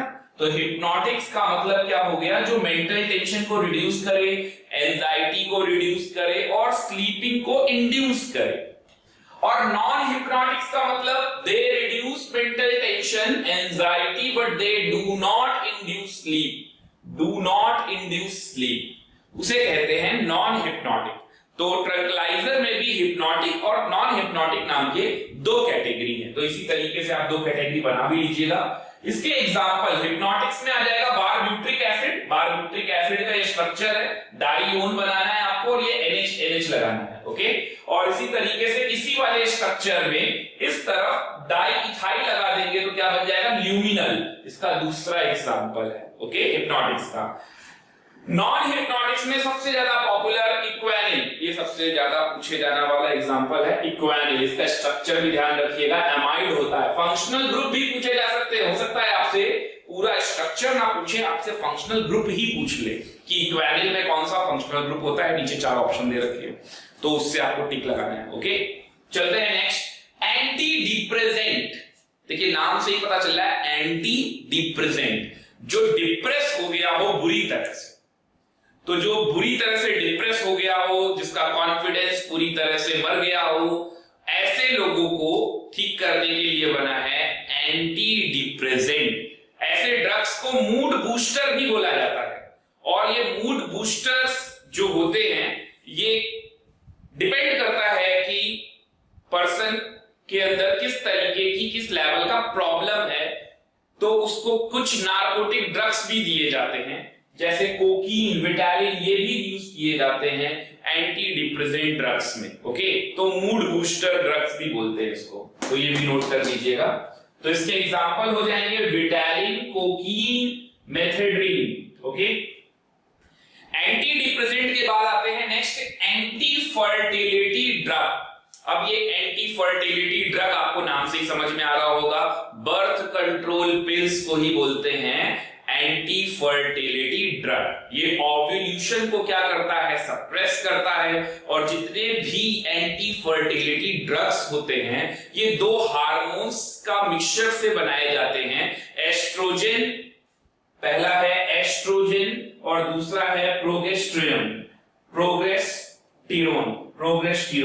ओके, तो ये एस्ट्रोजन और प्रोगेस्टेरोन के डेरिवेटिव्स हैं। ये एक तरीके के हार्मोन्स होते हैं और इन हार्मोन्स ही क्या करते हैं, ओव्यूलेशन को सप्रेस करते हैं। अब इसके एग्जांपल क्या हो जाएंगे एंटी फर्टिलिटी ड्रग के, तो इसका पहला एग्जांपल है नॉर्थनिड्रोन और दूसरा है नोवेस्ट्रॉल। आप एनसीईआरटी भी देखते जाइएगा, किसी की स्पेलिंग अगर आपको नहीं समझ में आ रही है, नहीं दिखाई दे रहा है, तो आप एनसीईआरटी का भी यूज कर सकते हैं और उससे आपको पढ़ना भी है, वैसे भी आपको पढ़ना है। ओके, तो नॉर्थनिड्रोन और नोवेस्ट्रॉल एंटी फर्टिलिटी ड्रग्स हो गए। ओके, यहां तक नोट कर लेंगे। और नेक्स्ट आते हैं हम लोग, इधर को इरेज कर दे रहा हूं इधर वाला मैं, तो चलते हैं नेक्स्ट हेडिंग पे। नेक्स्ट हेडिंग है एंटीसेप्टिक। अब अपने को देखना है एंटीसेप्टिक और डिसइंफेक्टेंट में क्या डिफरेंस होता है। तो कुछ पॉइंट्स हैं वो मैंने यहां पर लिख रखे हैं, देखेंगे। एंटीसेप्टिक क्या होता है, तो एंटीसेप्टिक में एक ऐसा केमिकल है जो किल करता है या प्रिवेंट करता है ग्रोथ ऑफ माइक्रो ऑर्गेनिजम्स को। ओके, तो लिख लेंगे chemical which kill or prevent the growth of microorganisms. They are not harmful for living tissues. Living tissues के लिए एंटीसेप्टिक हार्मफुल नहीं है, लेकिन डिसइंफेक्टेंट है। डिसइंफेक्टेंट को लिविंग टिश्यूज पे अप्लाई नहीं किया जा सकता। ये बेसिक सा डिफरेंस है। Can be safely applied on wounds, cut. These are also reduced odors resulting from bacterial decomposition of the body. Okay? तो और इसी वजह से क्या होता है, इनको डिओड्रेंट्स के साथ मिक्स कर सकते हैं, फेस पाउडर के साथ मिक्स कर सकते हैं, ब्रेथ प्यूरिफायर्स के साथ मिक्स कर सकते हैं। इसलिए एंटीसेप्टिक में मिक्सिंग हो सकती है, एंटीसेप्टिक की मिक्सिंग इनमें हो सकती है। ओके, नेक्स्ट आते हैं डिसइंफेक्टेंट क्या होते हैं। तो डिसइंफेक्टेंट भी इसी तरीके का कुछ है, बट इसको लिविंग टिश्यूज पे अप्लाई नहीं किया जा सकता। So they used to kill the microorganisms, the chemical substance which are used to kill the microorganisms, but they can not applied on living tissues. यही मैं आपको बता रहा था, लिविंग टिश्यूज पे इसको अप्लाई नहीं किया जा सकता। They are commonly applied to the inanimate objects. Inanimate objects जैसे फ्लोर पे ऑब्जेक्ट किसी इंस्ट्रूमेंट्स को साफ करने के काम में आता है, तो फ्लोर्स पे, इंस्ट्रूमेंट्स पे हम ये जनरली यूज करते हैं। इनएनिमेट ऑब्जेक्ट्स पे अपने को यूज करना है डिसइंफेक्टेंट। ओके, तो ये बेसिक सा डिफरेंस है। कुछ जनरल से पॉइंट्स हैं, उनको और जल्दी से पढ़ लेते हैं। तो पहला पॉइंट है 0.2% phenol solution act as antiseptic. ये इंपॉर्टेंट हो सकता है। 0.2% phenol solution act as antiseptic while 1% of this solution act as disinfectant. यानी क्वेश्चन ये हुआ, क्या कोई ऐसा कंपाउंड है जो कि डिसइंफेक्टेंट की तरह भी काम करे और एंटीसेप्टिक की तरह भी काम करे? तो बिल्कुल है, जैसे फिनॉल सॉल्यूशन। ये डिपेंड करेगा उसके कंसंट्रेशन पे।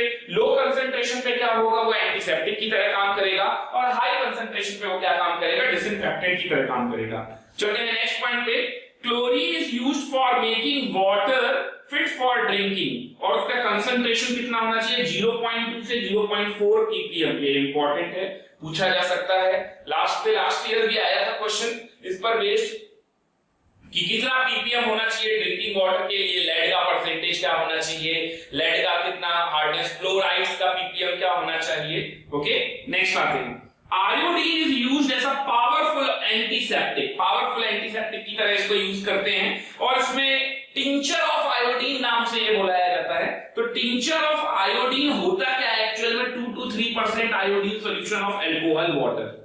It is a 2 to 3% solution of iodine in alcohol water.